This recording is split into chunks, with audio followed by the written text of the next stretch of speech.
ಉದ್ದೇಶಿಸಿ? ನನ್ನ ಹೆಸರು ಗೊರವನೆಂದು ನಾನು ತಿರುಪೆಯಿಂದ ಜೀವನ ಮಾಡುತ್ತಿರುವೆ.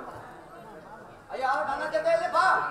ದಿನ ಕಳ್ತನ ಮಾಡಿ ಬೇಕಾದ ಐಸ್ಕ್ರೀಮ್ ಸಂಪಾದಿಸ್ಕೋಬಹುದು, ಬದುಕಬಹುದು. ಅಯ್ಯ ಕಳ್ಳನಕೊಬ್ಬ ನಾಯಕರೇ,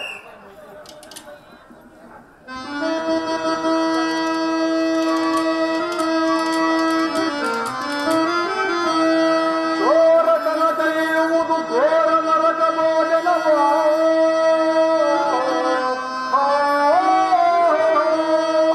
ಚೋರತನ ಕೈಯುವುದು ಘೋರ ನರಕ ಭೋಜನವೋ.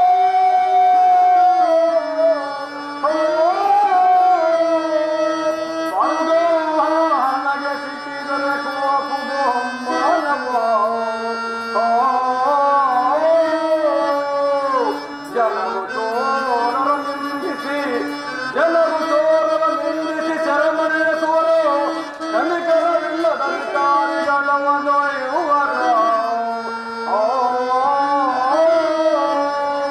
ಅದರಿಂದ ಚೋರತನ ನಿಂದಿಸ ಕೆಲಸ, ಅದರಿಂದ ಚೋರತನ ನಿಂದಿಸ ಕೆಲಸ ಇದು ಸರಿಯಲ್ಲ. ಚೋರತನ ಬಿಟ್ಟು ಬಾಳಿದರೆ ಶಾಲೆ.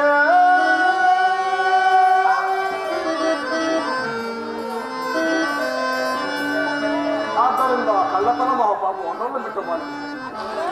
ಅವನಿಗೆ ಸುಖವಾಗಿ ಹೇಳಿದ್ರೆ ನನಗೆ ತ್ರಿವರ್ಣವನ್ನು ಹೇಳ್ತಾನೆ. ಆಗ ಹೆಣ್ಣ ಅಯ್ಯೋ ಹೊಡೆಬೇಡಿ, ಸಹಿಸಲಾರೇನು ದೇವ. ಕಾಕವಾಹನ ಕಾಪಾಡು ಕಾಪಾಡು.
ದೇವರ ಪಾದಗತಿ ಗೋವಿಂದ, ದೇವರ ಪಾದಗತಿ ಗೋವಿಂದ.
ಧಾರುಣೇಶ್ವರನ ಪತ್ನಿ ಎನಿಸಿ ರಾಜ್ಯ ಭೋಗದಲ್ಲಿ ಮೆರೆಯಬೇಕಾಗಿದ್ದ ನಾನು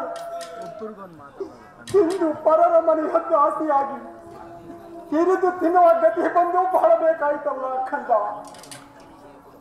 ಶನಿದೇವ, ನಿನಗಿನ್ನಷ್ಟು ಕಷ್ಟ ಕೊಟ್ಟರೆ ತೃಪ್ತಿ ಆದಿತೋ ಕಾಣೆದು ತಂದೆ, ಕಾಣೆದು.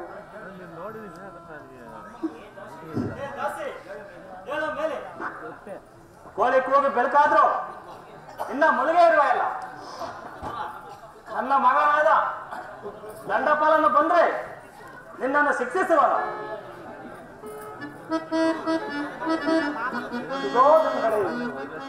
ಮಗುವನ್ನು ಬಿಸಿ ಬಳಿ ಅಮ್ಮ ಅಮ್ಮ ನನಗೆ ಹಸಿವಾಗುತ್ತದೆ, ಸ್ವಲ್ಪ ಹಾಲನ್ನು ಕೊಡಮ್ಮ. ಅಪ್ಪ, ಮಗು ಪರರ ಮನೆಯ ದಾಸಿಯಾದ ನಾನು ನಿನಗೆ ಒಂದು ಹಾಲನ್ನು ನಿನಗೆ ಎಲ್ಲಿಂದ ತರಲಿಕ್ಕಮ್ಮ ಹೇಳು. ಕ್ಷಣ ಕ್ಷಣಕ್ಕೂ ಕಾಡಿಸಿ ಪೀಡಿಸುತ್ತಿರುವ ಈ ಬ್ರಾಹ್ಮಣರ ಕೋಪಕ್ಕೆ ಏಕೆ ಗೊತ್ತಾಗಿಸಬೇಕು.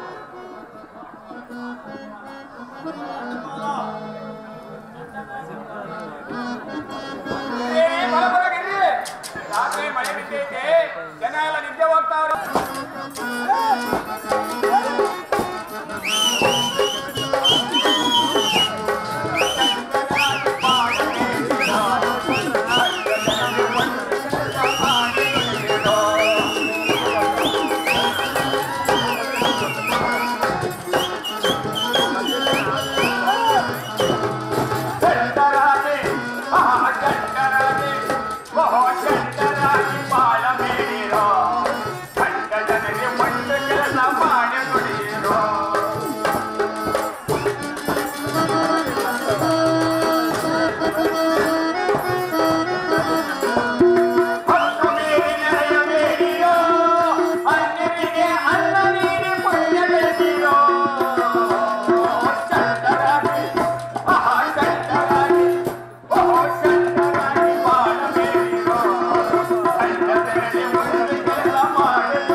ತೋಟದಲ್ಲಿ ಕೆಲಸ ಮಾಡೋದಕ್ಕೆ ನಮ್ಮಪ್ಪ ಒಂದು ಗಂಡ ಹಣ್ಣು ಇಟ್ಕೊಳ್ಳದೆ ಯಾವಳು ದಾಸಿ ಇಟ್ಕೊಂಡ.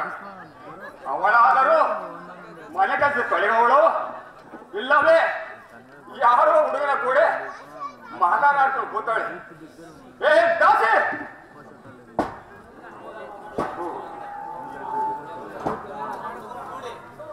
ಏನೇ ದಾಸಿ, ಆ ಹುಡುಗನ ಕೂಡ ಮಾತನಾಡಲೆಂತೋ ನಮ್ಮಪ್ಪ 300 ವರಹ ಕೊಟ್ಟು ನಿನ್ನ ಬಂದಿರೋದು.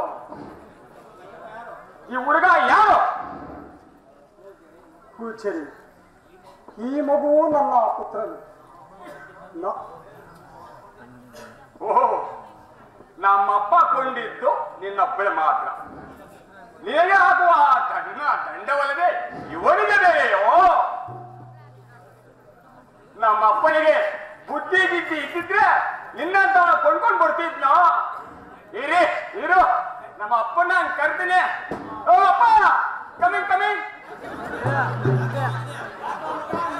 ಏನಪ್ಪ ಇದೆಯಾ? ನಿನ್ನ ಬುದ್ಧಿಗೆ ಲೆದ್ದಿ ಇದೆಯಾ, ಬುದ್ಧಿ ಇದೆಯಾ? ಯಾಕೋ? ಅಲ್ಲಪ್ಪ, ನೀನ್ ಕೊಂಡ್ಕೊಂಡ್ ಬಂದಿದ್ದೀವಳ ಅಪ್ಪನ ಮಾತ್ರ. ಆಗ ಹುಡುಗ ಯಾರು? ಆಕೆಯ ಮಗನು. ಹೌದಾ? ಅವಳಿಗೆ ಯಾಕೋ ಅನ್ನ ದಂಡ ಒಳಗೆ ಅವನಿಗೆ ಬೇರೆಯೋ? ಅಲ್ಲಪ್ಪ,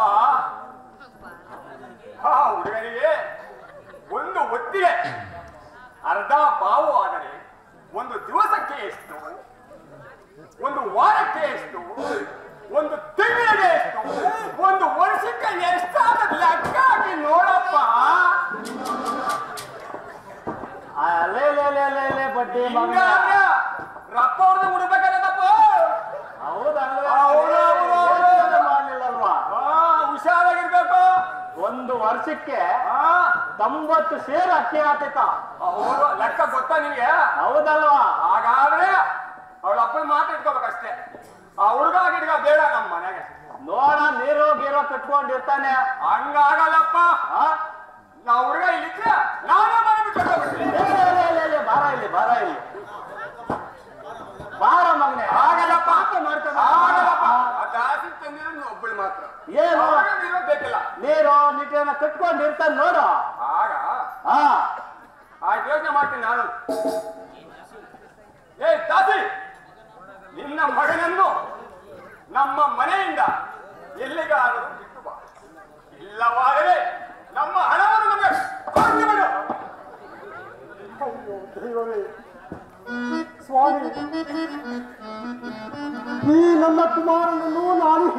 ತಾನೇ ಕಳಿಸು. ನೀವು ಈ ರೀತಿ ಮಾತನಾಡಿದರೆ ಅಯ್ಯೋ ದೈವವೇ, ನಿಮ್ಮ ಹಣವನ್ನು ನಾನು ಎಲ್ಲಿಂದ ತರಲಿ? ಈಗಲೀಗಲೇ ನಿಮ್ಮ ಹಣವನ್ನು ಕೊಡು ಎಂದು ಕೇಳಿದರೆ ಎಲ್ಲಿಂದ ತಂದು ಕೊಡಲಿ?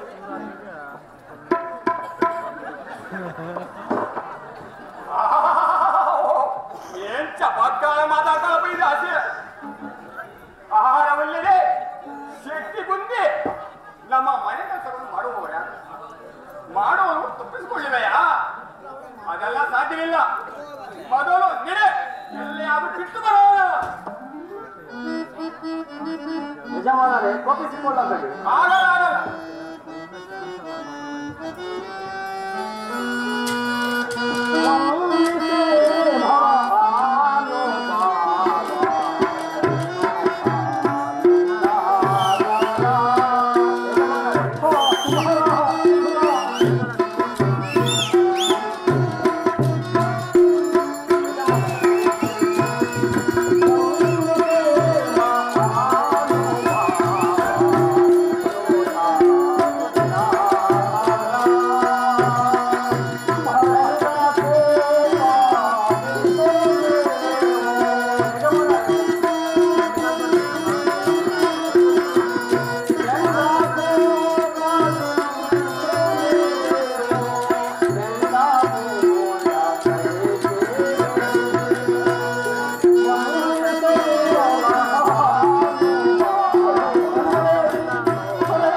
ಯಾವ ತೊಂದರೆಯನ್ನು ಕೊಡುವುದಿಲ್ಲ.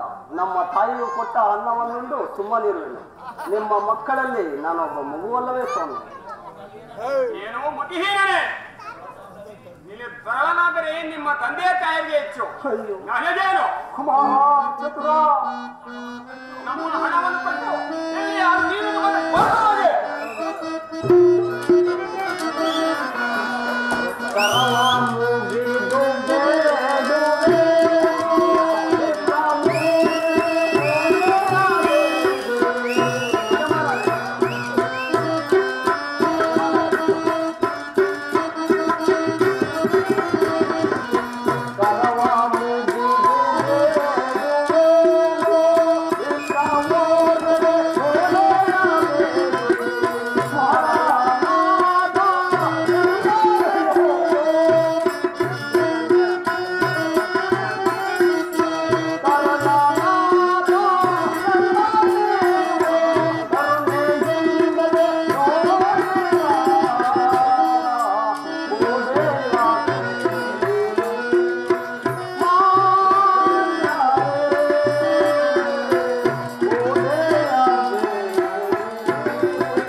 ಹಿಂಸಿಸಿದವರಿಗೂ ವಿಪ್ರರ ಒಡವೆಯನ್ನು ಅಪಹರಿಸಿದವರಿಗೂ ಥರವಾದ ನರಕ ಉಂಟಾಗುವುದೆಂದು ಹಿರಿಯರು ಹೇಳಿರುವರಲ್ಲ.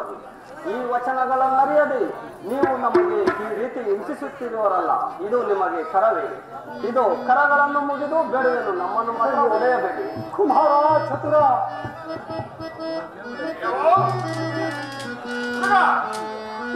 ಹಾಗೆ ಚಮತ್ಕಾರವಾಗಿ ಮಾತನಾಡುವೆ. ಅತಿಯಾಗಿ ಮಾತನಾಡಿದ್ದರೆ ಇನ್ನು ಹಲವು ಕುಮಾರ ಚತುರ, ಕುಮಾರ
ಸ್ವಾಮಿ, ಈ ಪಾಪಿಯ ಹೊಟ್ಟೆಯಲ್ಲಿ ಈ ಮಗು ಜನಿಸತ್ತಲ್ಲ,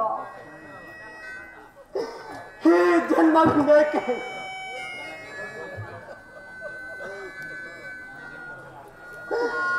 ಅಯ್ಯೋ ಪರಮಾತ್ಮ, ಶನಿದೇವ, ನನಗೊಂದು 3 ದಿನ ಆದರೂ ಅವಕಾಶವನ್ನು ಕೊಟ್ಟರೆ ಈ ನನ್ನ ಕಣ್ಣನನ್ನು ಎಂದಿಗೂ ಆದರೂ ಕಲಿತು ಬಿಡುವುದು. ನಮ್ಮ ಮನೆಯಲ್ಲಿ ಬಹಳ ಕೆಲಸಗಳಿವೆ. ಈಗಲೇ ಇವನನ್ನು ಎಲ್ಲಿ ಆದರೂ ಬಿಟ್ಟು ಬರೋ ಹೇಳಿ, ಇಲ್ಲವಾದ್ರೆ ನಮಗೆ ಹಣ ಕೊಟ್ಟು ಬಿಡು.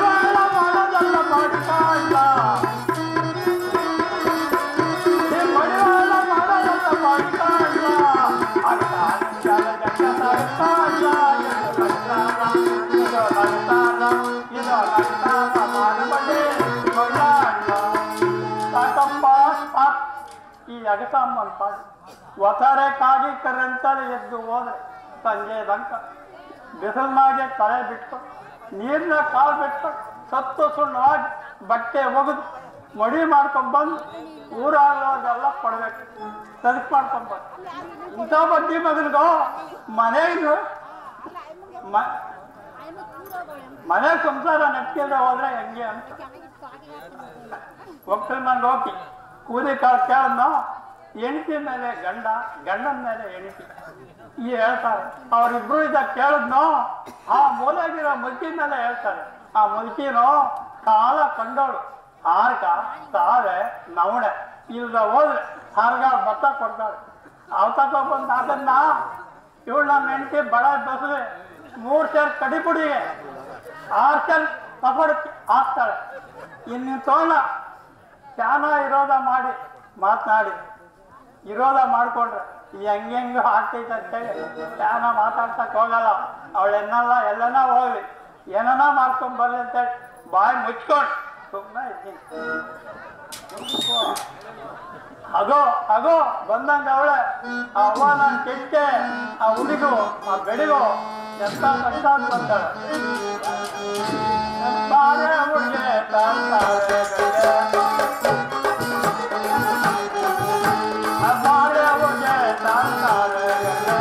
ಮಹಾರಾಜ ಮಂಗೋಳಿ ಬರುವಾಗ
Yes,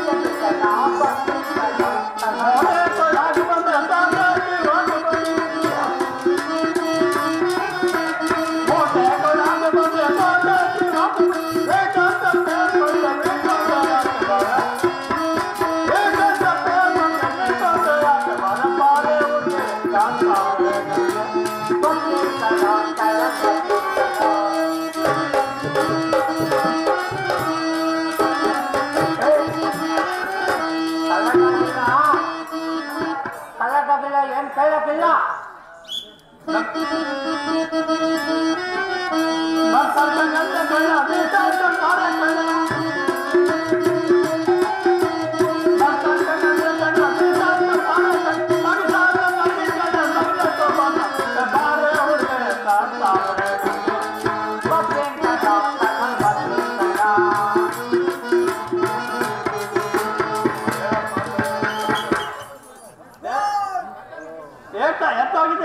ಬಾಯಿಲೆ ಎತ್ತೋಗಿದ್ನ ಬಾಯಿಲೆ ಬಾಯಿಲೆ ನಿಮ್ಮ ಅವ್ವನ ಮುಂದಕ್ಕೆ ಬಾ. ನಿಮ್ಮ ಅವ್ವನ ಹೇಳು ಮೈಲಿಗೆ ಸಿಕ್ಕು ಅಂತ ಹೇಳಿ ಬಂದೆ. ಹಂಗಿರ್ಲ ಈ ಒಂದು ತುಸ ಕುಕ್ಕೆ ಎಲ್ಲ ಹೊಡ್ಕೈತೆ, ಒಟ್ಟಾಗ ಕಳ್ಳೆಲ್ಲ ನೋಯ್ತೈತೆ, ಕೊಳ್ಳೋಣ ಅಂತಿಲ್ಲ, ಈ ಗಂಟಂಗೆ ಎತ್ಕೊಳ್ಳಾರ. ಅದಕ್ಕೆ ನಾ ಬೆಲ್ಲಿ ಕದ್ದಿದ್ದ ಅವ ಎಂತ ಮಕ್ಕಳು ಕರೀತ ತೆಗೆತ ಊರ್ಗಾತ್ರ ಊಟ ಬರೋಕೆ ಬರ್ತೀಯಲ್ಲ ಬಾಯಿಲೆ ಕಟ್ಟ ಗಿಟ್ಟು ಕಟ್ಟೋದ್ಲ. ತೆಗೆತ ಮೂಟೆ ಕೊಡೋ ಬಂದು ಶಾರ್ಟೇಜ್ ಹೋಗ್ಬತ್ತಿ. ನಿಕ್ಷಯ ಕಣ ನಿಕ್ಷಯ ಅಲ್ಲಿ ಕಾಕ ಊರ್ ಮೂಟ ಊಟ ಬರ್ತೀಯಲ್ಲ, ನಾನು ಕಟ್ಟಿದ್ದು ಕಟ್ಟೋದ್ನ ನಿಂಗಂತ ಗಾಚಾರ ನಂಗೇನು. ನಾ ಸುಮ್ಮನೆ ಕಟ್ಟೆ ಮೇಲೆ ನಾನು ತಿನ್ನ ನಾನು ನಗ್ಸಾಕಂಗಂದ್ರೆ ಅದನ್ನ ಗಿಟಾರ್ ಕಟ್ಕೊಂಡು ನಾನು ವಿವೇಕ ಬತ್ತಿಗಲ್ಲ ಅಲ್ಲ. ನೀನು ಎಷ್ಟಲ್ಲಿ ಉದ್ದಿದ್ದಿ ಎಷ್ಟಲ್ಲಿ ಬದ್ದಿದ್ದಿ, ನಾನೇನಾದ್ರೂ ಕಮಕ್ ಕಿಮಕ್ ಅಂದಿದ್ದೇನಾ? ನೀನು ರೇಗ್ದಟ್ಟು ಬಾಯಿ ಮುಚ್ಕೊಂಡು ಸುಮ್ಮನೆ ಇರೋದು. ನೀನು ಎಲ್ಲನ್ನ ಹೋಗು ಏನನ್ನ ಮಾಡ್ಕೊಂಡು ಬಂದೆ. ನಾನು ಯಾವ ಊರು ಅಂತ ನಾನು ಅಂತೀನ. ನಮ್ಮ ಮನೆಗೆ ಬಂದು ಇಲ್ಲಿ 3 ವರ್ಷ ಆಯ್ತು. ಅದಕ್ಕೆ ನೀವು ಮರ್ಯಾದೆ ನಿನ್ನ ಮಾನ ಕಾಪಾಡ್ಕೊಂಡು ಬಾಯಿಲೆ. ಆದ್ರೂ ಗಂಡಮ್ಮ ಬಡ್ಡಿ ಮಗನ ಹಂಗ ಆಗ್ಬೋದಾ ನಿಂಗೆ? ಈಗ ನಾಚಿಗೆ ಕೈ ನೋಡ್ಬೇಕೀಗ ಬಾಯಿಲೆ. ನಾನು ಹೇಳೋದು ಮಾತು ಅದೆಲ್ಲ ಕೇಳ್ಕೊಂಡು ಯಾರು ಹೇಳು ಇನ್ನೊಬ್ಳು ಅದು ಮಾತು ಕೇಳ್ಕೊಂಡು ಉಗೂರ್ತಾ ಇದ್ದೀಯ. ನನ್ನಂತ ಹೆಣ್ಣು ಎಷ್ಟು ವರ್ಷ ಸ್ವಲ್ಪ ಮಾತ್ರ ಚಿಕ್ಕೋಳು ಚಿಕ್ಕೋಳು ನಿಕ್ಸಾ ಕಣ ನಾನು ಅಲ್ಲ ಅಂತೀನ. ಅದಕ್ಕೆ ನೀನು ಬೈಸ್ಕೊಂಡು ನೀನೇನಾದ್ರೂ ಮಾಡ್ಕೊಂಡು ಬಂದ್ರೆ ಬಾಯಿ ಮುಚ್ಕೊಂಡು ಸುಮ್ಮನೆ ಇರೋದು. ನಾನು ಮಾನಸ್ಸಾಗತ್ತಿದ್ದೆ ಬಾಯಿ ನಾನು ಮಾನಸ್ಸಾಗತ್ತಿದ್ದೆ ನಿಮ್ಮ ಅವೈನ ಕಾಟಕ್ಕೆ ತೊಟ್ಕೊಂಡು ಬಾಯಿ ನೀನು ಮರ್ಯಾದೆ ಕರೆಯಂಗೆ ನೀನು ಕಾಪಾಡ್ಕೊಂಡು ಇರೋದು ಅಲ್ಲ. ಕೊದ್ದಿಡ ನಾನು ಹೇಳೋದು ಮಾತು ಬಾಯಿಲೆ. ಅದಕ್ಕೆ ಒಂದು ಆಳು ಸುಮಾರು ಒಂದು ಆಳು ಇಟ್ಕೊ. ನಿಮ್ಮ ಅಪ್ಪನ ಮನೆ ಗಂಟೆ ಓತಂತ ಹಾಳು ಮಾಡಿ ಹಾಳು ಮಗ ಮಾಡಿದ ಮಗ್ನ ತಾ ಮಾಡೋದೇ ಉತ್ಪನ್ನ ಹಾಳು ಅಂತ ಹಾಳು ಬೇಡ ಮಾಡೋದು ಬೇಡ ಬೇಡ. ಅಲ್ಲ ಕಂಡ್ರೆ ಪಾಪ ನಿಮ್ಮ ಅಪ್ಪನ ಮನೆ ಗಂಟು ಏನು ಓತತೆ ಅಂತ. ಆಯ್ತು ಕಣ.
ಪುಣ್ಯಾತ್ಮರಿದ್ದರೆ ಈ ನನ್ನ ಕುಮಾರನ್ನು ಸಾಕಿಕೊಳ್ಳಿರಿ.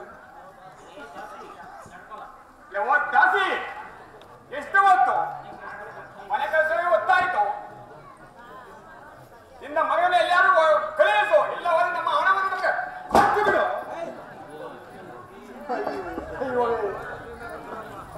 ಇನ್ನೇನು ಮಾಡುದು? ಈ ಬಾಧೆಯನ್ನು ನಾನು ಯಾವ ರೀತಿ ಸಾಗುತ್ತೇನೆ?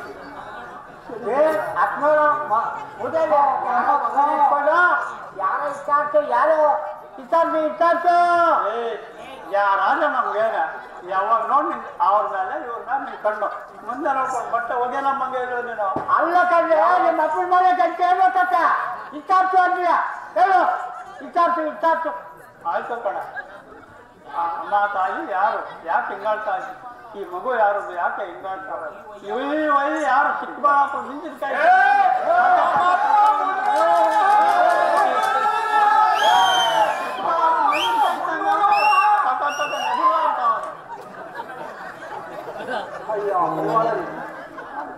ನಾನು ರಾಮಾಜೋಯಿಸರಾಮಯ್ಯ ದಾಸನು. ಇವನು ನನ್ನ ಪುತ್ರನು. ನನ್ನ ಮಗನ ನನ್ನ ಸಂಗಡ ಇದ್ದರೆ ಹೆಣ್ಗಳಿಗೆ ನಷ್ಟವಾಗುತ್ತದೆ. ಆದ್ದರಿಂದ ಎಲ್ಲಿಗಾದರೂ ಕಳಿಸು ಬಿಡು ಎಂದು ಸುಮ್ಮನೆ ರೋಧಿಸುತ್ತಿರುವನು. ಆದ್ದರಿಂದ ಯಾರಾದರೂ ಈ ಪುರದಲ್ಲಿ ಪುಣ್ಯಾತ್ಮರಿದ್ದರೆ ನನ್ನ ಮಗನನ್ನು ಸಾಕಿಕೊಳ್ಳುವರಾಗಿ. ಅಮ್ಮ ನನಗೆ ಬೇಡಮ್ಮ, ನಾನು ಹೋಯ್ತೀನಮ್ಮ.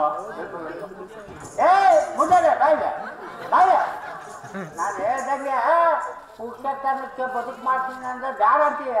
ನಾನು ಹೇಳ್ದಂಗ ಹುಡುಗಿನ ಮಡ್ಕೋ, ಇಲ್ಲವಾದ್ರೆ ಇಗೋ ಮಡ್ಕೋ. ಆಯ್ತು ಕಣ. ಅಪ್ಪ ಅದ ಹುಡುಗ ನಮ್ಮ ಮನೆಯಲ್ಲಿ ಕಟ್ಟಿಲು ಹಾಕೊಂಡು ಹೋಗ್ತೀವೇನಪ್ಪ. ಸ್ವಾಮಿ, ನೀವು ಹೇಳಿದ ಕೆಲಸಗಳನ್ನ ಮಾಡಿಕೊಂಡು ಇರುವೆನು.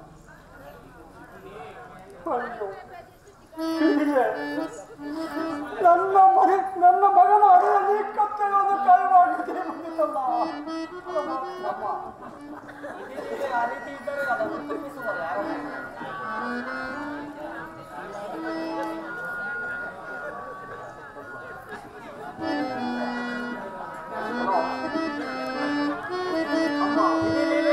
ಇದ್ದರೆ ಅದನ್ನು ತಪ್ಪಿಸುವರು ಯಾರು? ನೀನು ಮನನೋಯದೆ ದಣಿಗಳ ಮನೆಗೆ ಹೋಗಮ್ಮ. ಕುಮಾರ, ಯಾರು ಸಿಕ್ಕಲಿಲ್ಲ ಅಂತ ಬಡ್ಕೊಂತ ಇದ್ದೆ. ಸಿಕ್ಕಿದಾಗ ರಾಜ ಮಹಾರಾಜನ ಮನೆಯೋ ದುಃಖಿಸಿವೆಯಾ? ಹೊತ್ತಾಯ್ತು ಮನೆ ಕೆಲಸಗಳು ಮಾಡಲು. ಇಲ್ಲವಾದರೆ ನಮ್ಮ ಹಣವನ್ನು ನಮಗೆ ಕೊಟ್ಟು ಬಿಡು. ಅಮ್ಮ, ದಣಿಗಳು ಕೋಪಿಸಿಕೊಳ್ಳುವರು. ದಣಿಗಳೇ ಏಕೆ ಕೋಪಿಸಿಕೊಳ್ಳುವಿರಿ? ಅಮ್ಮ, ಹಣೆ ಬರಹವನ್ನು ಮೀರಲು ಯಾರೇ ಹರಾದಿಗಳಿಂದಲೂ ಸಾಧ್ಯವಿಲ್ಲ. ನೀನು ದುಃಖಿಸದೆ ದಣಿಗಳ ಮನೆಗೆ ಹೋಗಮ್ಮ. ಅಮ್ಮ, ಸತ್ಯವೇ ಜಯವೆಂದು ನೀನು ನನಗೆ ಹರಿಶ್ಚಂದ್ರ ನಳಮಹಾರಾಜರ ಕಥೆಯನ್ನು ಹೇಳುತ್ತಿದ್ದೆ. ಅಂಥವರ ಪಾಳೆ ಹಾಗಾದ ಮೇಲೆ ಗುರು ಮಾನವರಾದ ನಮ್ಮ ಪಾಲಿನ ಅಮ್ಮ, ನೀನು ಏಕೆ ಹರಿಹರಿಯ ದುಃಖಿಸದೆ ದಣಿಗಳ ಮನೆಗೆ ಹೋಗಮ್ಮ. ಅಯ್ಯೋ, ನನ್ನಂತಹ ಪಾಪಿಯು ಈ ಜಗತ್ತಿನಲ್ಲಿ ಜನಿಸಲ್ಲ. ಅಪ್ಪ, ಮಗಳೇ, ಕಳ್ಳತನ ಮಾಡಬೇಡ. ಅನ್ನ ಹಾಕಿ ಪೋಷಿಸುವುದವರಿಗೆ ಅನ್ಯಾಯ ಮಾಡಬೇಡ. ಕೆಟ್ಟ ಹುಡುಗರ ಸಹವಾಸ ಮಾಡಬೇಡ. ಎಷ್ಟೇ ಕಷ್ಟ ಬಂದರೂ ಶ್ರೀಹರಿಯ ಜ್ಞಾನವನ್ನು ಮಾಡಿ ಸದಾ ಸತ್ಯವನ್ನೇ ಮಾತನಾಡಿಕೊಂಡು ಬಾಳು. ಅಮ್ಮ,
ಎಲ್ಲಯ್ಯ ದಂಪತಿಗಳು, ನನ್ನ ಕಂದನನ್ನು ನಿಮ್ಮ ಮಗನೆಂದು ಕಾಕುವೆನು.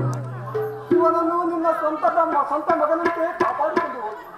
ಅಮ್ಮ, ನನ್ನ ಮಗನಂತೆ ಸಾಕುವೆನಮ್ಮ. ಕುಮಾರ, ಅಯ್ಯೋ ಕುಮಾರ ಚಂದ್ರ, ಅಯ್ಯೋ ಕುಮಾರ ಚಂದ್ರ.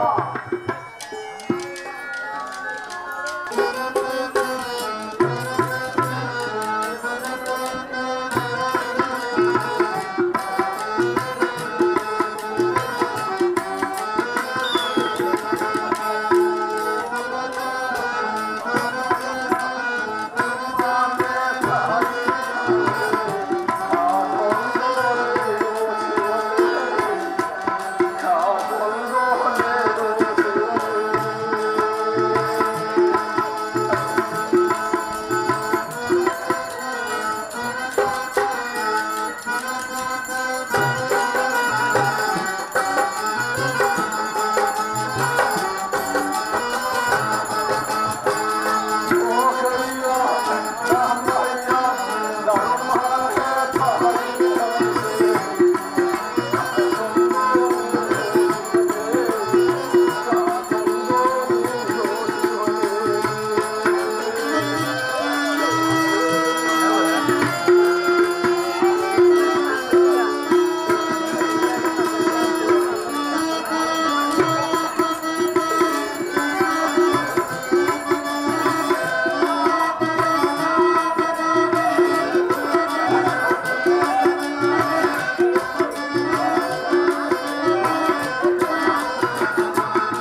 ಮಾತನಾಡಿ ತಾಯಿ.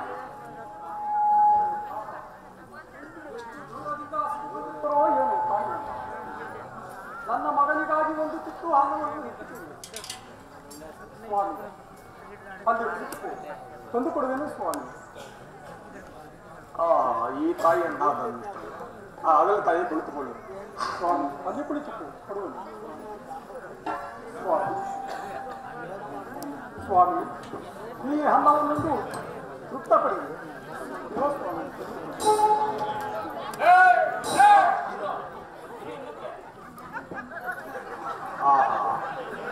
ಈ ತಾಯಿ ಅಂತಹ ಧರ್ಮಿಷ್ಠರು ಇವಳ ಮಗಳಿಗಾಗಿ ಸಿದ್ಧಾಂತದಿಂದ ಈ ನನ್ನ ಆಶಯವನ್ನು ನೀಯಿಸಿದೆ. ನೀನಂತಹ ಧರ್ಮ ದೇವತೆ ಅಮ್ಮ.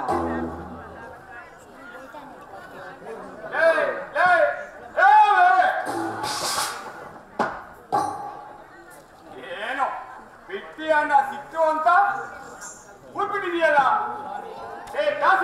ಸ್ವಾಮಿ, ಸ್ವಾಮಿ, ಹಸಿದು ಬಂದವರಿಗೆ ಒಂದು ತುತ್ತು ಅನ್ನವನ್ನು ನೀಡುವುದು ತಪ್ಪೇ ಸ್ವಾಮಿ. ನಿಮ್ಮ ಅಪ್ಪನ ಮನೆ ಕಟ್ಕೊಂಡ್ಬಿಟ್ಟಿದ್ದಲ್ಲ. ಹೊಚ್ಚ ಬಾಯಿ ಅಲ್ಲ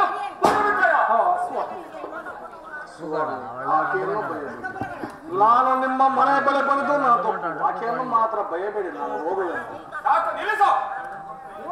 ಎಲ್ಲರಿಗೊಂದು ಪಿಂಡೇ ಹೋಗುವಂತ ತಿರುಗಿ ತಿನ್ನೋಕೆ ನೀನು ಏನೋ ಕೇಳು.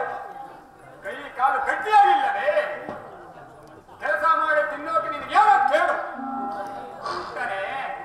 ಕುರುಡನೆ ಕುಷ್ಠರೋಗದವನೇ ಭಿಕ್ಷೆ ಬೇಡಿ ತಿನ್ನೋಕೆ ನಿನಗೆ ಏನೋ ಕೇಳು. ನಿಜ ಸ್ವಾಮಿ, ಈ ತಿರುಪೆ ಎಂಬುದೇ ಬಣ್ಣ ಜೀವನ. ಇದನ್ನು ಬಿಟ್ಟರೆ ನನಗೆ ಬೇರೆ ಮಾರ್ಗವೇ ಇಲ್ಲವಲ್ಲ. ಕೆಲಸ ಮಾಡಿ ಜೀವಿಸೋಣ ಎಂದರೆ ಪರೀಕ್ಷೆವಿಲ್ಲ. ಅಪರಿಚಿತ ನನ್ನನ್ನು ಯಾರು ನಂಬುವುದೂ ಇಲ್ಲ. ನಿಮಗೆ ಕೆಲಸಕ್ಕೆ ಬೇಕಾದ್ರೆ ಇಟ್ಟುಕೊಳ್ಳಿ ಸ್ವಾಮಿ. ನಮ್ಮ ತೋಟದಲ್ಲಿ ಕೆಲಸ ಮಾಡಲು ಒಂದು ಆಳು ಬೇಕು. ಹಾಗಾದ್ರೆ ಒಪ್ಪಿಕೊಳ್ಳುವೆಯಾ? ನಮ್ಮ ಹಾಳಾಗಿರೋ ಒಪ್ಪಿಕೊಳ್ಳುವೆಯಾ? ಸ್ವಾಮಿ, ನಾನು ಹಾಳಾಗಿರಕ್ಕೆ ಒಪ್ಪುತ್ತೇನೆ. ನಾನು ದಯವಿಟ್ಟು ಈ ಕೆಲಸಕ್ಕೆ ಇಟ್ಟುಕೊಳ್ಳಿ. ನನ್ನ ಹೆಸರು ಗೊರವನೆಂದು. ಅಯ್ಯ ಗೊರವ, ನಮ್ಮ ತೋಟದಲ್ಲಿ ನಾನು ಮಾತ್ರ ಒಂದು ದಿವಸಕ್ಕೆ ಒಂದು 9 ಮಾತ್ರ ಊಟ ಆಡುವೆ. ಹಾಗಿದ್ದರೆ ಒಪ್ಪಿಕೊಳ್ಳುವೆಯಾ? ಅಷ್ಟೇ ಸಾಕು ಸ್ವಾಮಿ. ಈ ತಿರುಪೆಯನ್ನು ತಪ್ಪಿದರೆ ಸಾಕು. ಇರು. ಹಾಗಾದರೆ ನಮ್ಮ ತಂದೆಯವರು ಕರೆಯೋಣ. ಅಪ್ಪ ಅಪ್ಪ ಅನುಕೂಲ ಆಗ್ತಾ ಇದೆಯಾ? ಅಪ್ಪ, ಇವನು ಭಿಕ್ಷುಕನೆಂದು ಬಂದಿರುವನು. ನಮ್ಮ ಮನೆಯಲ್ಲಿ ಹಾಳಾಗಿರಲು ಒಪ್ಪಿರುವನು. ಒಂದು ದಿವಸಕ್ಕೆ ಒಂದು 9 ಊಟ ಮಾತ್ರ. ಸಂಬಳ ಗಿಂಬಳ ಅದಕ್ಕೆ ಹೇಳಪ್ಪ, ನನ್ನ ಮಗ ಇಟ್ಕೊಂತ ಇರೋದ್ನ ಮಗನೇ ಆಗಬಹುದು. ಎಲ್ಲಿ ದೇಶಿಕನೇ, ನೀನು ಕಳ್ಳತನ ಮಾಡಲೆಂದು ಏನು ಭರವಸೆ ಕೊಡವೆ? ಸ್ವಾಮಿ ಪ್ರಮೋತ್ತಮರೇ, ಸತ್ಯವೇ ನಮ್ಮ ತಾಯಿ ತಂದೆ. ಸತ್ಯವೇ ನಮ್ಮ ತಾಯಿ ತಂದೆ. ಸತ್ಯವೇ ನಮ್ಮ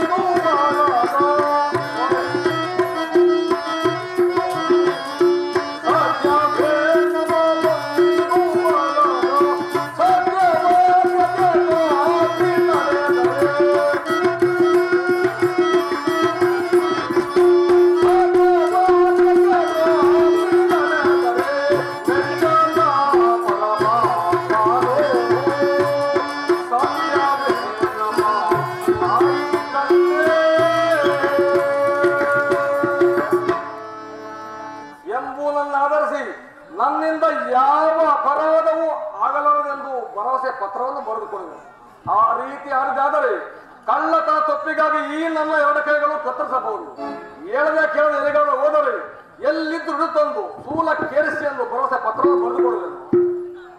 ಹಾಗಾದರೆ ಈ ಪತ್ರದಲ್ಲಿ ಬರೆದು ಕೊಡು. ಮಗ ದಂಡಪಾಲ, ಈ ಗೊರವನನ್ನು ಕಳೆದುಕೊಂಡು ಹೋಗಿ ನಮ್ಮ ತೋಟವನ್ನು ನೋಡಿಸಿ ಅಲ್ಲಿ ಕೆಲಸವನ್ನು ಒಪ್ಪಿಸು. ಹಾಗೆ ಆಗಲಿ ಅಪ್ಪ. ಇಲ್ವೋ ಗುರವ, ನಡೆ. ಇದು ಈ ಗಡಾರಿ ಈ ಗುದ್ದಲಿ